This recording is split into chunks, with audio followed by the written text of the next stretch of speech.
बातमी महाराष्ट्रातनं आणखी एक प्रकल्प गुजरातला जाणार असल्याची चर्चा आहे।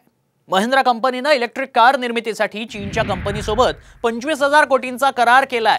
सुरुवातीला हा प्रकल्प महाराष्ट्रात उभारला जाणार होता अशी चर्चा होती, मात्र आता हा प्रकल्प अचानक गुजरातला उभारण्याची तयारी सुरू झाल्याची माहिती समोर येते।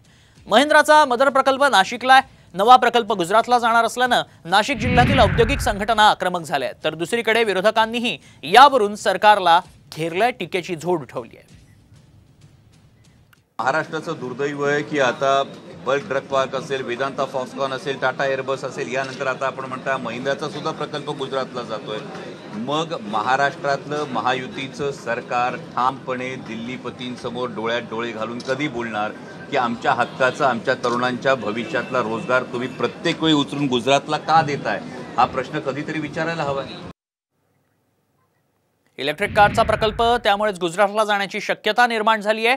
चीनच्या कंपनीसोबत महिंद्रा कंपनीने करार केलाय। या संदर्भात उद्योगमंत्री उदय सामंतांनी काय प्रतिक्रिया दिली आहे साम टीव्हीला पाहूया। उद्योगांवर फेक नरेटिव्ह सेट करण्याचा प्रयत्न कोणी करू नये। तुम्ही जे काय करताय याचा पर्दाफाश आज महिंद्रा अँड महिंद्रानंच केलेला आहे। हे पत्र त्यांच्या मॅनेजमेंटचं आहे, त्याच्यामुळे हे किती खोटं बोलतात आणि किती खोटं बोलून जनतेला फसवतात हे उदाहरण आज पुन्हा एकदा महाराष्ट्राच्या जनतेच्या समोर आलेलं आहे। कुठच्या तरी आर्टिकलमधली बातमी घेऊन महाराष्ट्र सरकारला बदनाम करण्याचा काही लोकांचा धंदा आहे।